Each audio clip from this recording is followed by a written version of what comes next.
Hello friend, আমি তোমাদের শ্রাবণী। আর আজকের ব্লগটা শুরু করতে অনেক দেরি হয়ে গেল।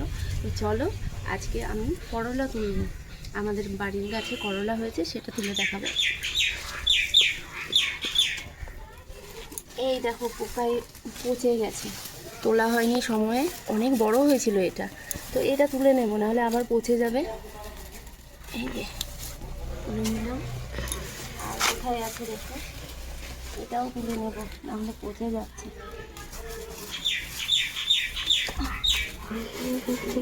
এই দেখো, এটা পচে গেছে। এই দেখো, দেখো এটা পচে গেছে।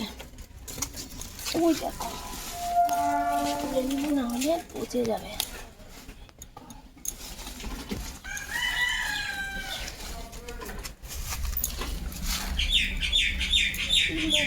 এগুলো এখনো বড় হয়নি, বড় হবে ওই দিকে চলে যাবে।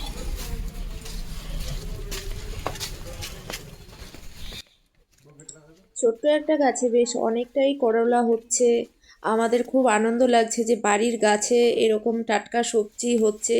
তাই খুব আনন্দ, কারণ বাজারেও কিনতে পাওয়া যায়, কিন্তু সেটার মধ্যে এইরকম আনন্দ পাওয়া যায় না। বেশ এই কটা হয়েছে, কিন্তু আজকে রান্না করিনি। এই করলা তুলেই তারপরে আমি ওদেরকে খেতে দিতে দিতে বসে গেছি। ওরা খেয়ে যার যার কাজে চলে যাবে। আমার বর যাবে ডিউটি, আমার ছেলে যাবে স্কুলে, তারপরে আমিও নিয়ে বসে পড়লাম খেতে। ভাত, ডাল, মাছ ভাজা আর আলু সেদ্ধ। তারপরে আমি রান্না করলাম ফুলকপি মাছের ঝোল। আমি আর আমার ছেলেই দুপুরে খাবো, রাতে বর রাতে খাবে। আর দুপুরে খাওয়ার ঝামেলা নেই। ভালো লাগলে আমার ভিডিওটা প্লিজ সাবস্ক্রাইব করে দেবেন। বাই।